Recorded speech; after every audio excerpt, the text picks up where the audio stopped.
Your own environment includes far more than you may have supposed.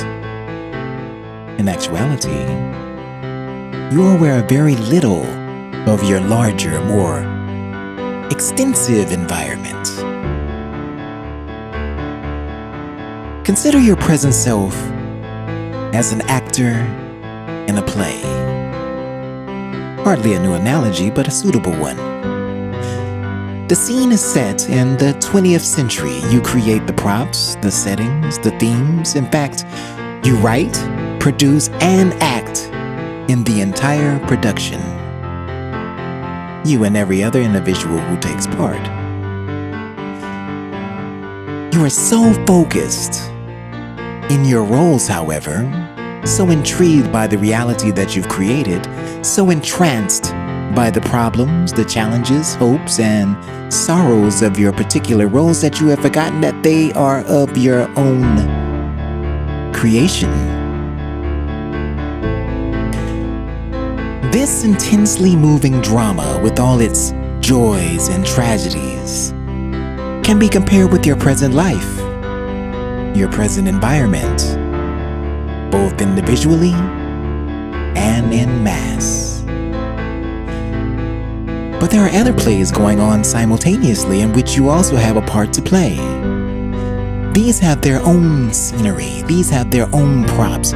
They take place in different periods of time. One may be called life in the 20th century AD. One may be called life in the 18th century, or 500 BC, or AD 3000. You also create these plays and act in them. These settings also represent your environment, the environment that surrounds your entire personality. I am speaking of the portion of you who is taking part in this particular period piece, however, and that particular portion of your entire personality is so focused within this drama that you are not aware of the others in which you play a role. You do not understand your own multi-dimensional reality. Therefore, it seems strange or unbelievable when I tell you you live in many existences at one time. It is difficult for you to imagine being in two places at once, much less in two or more times or centuries. Now, stated simply, time is not a series of moments.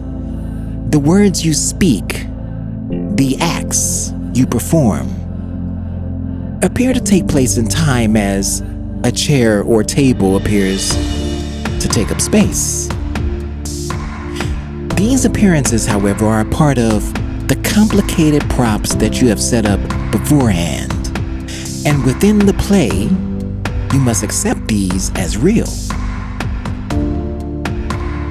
4 o'clock in the afternoon is a very handy reference.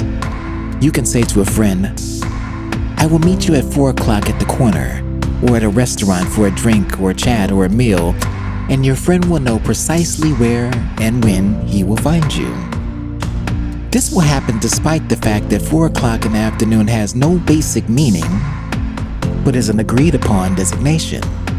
A gentleman's agreement, if you prefer.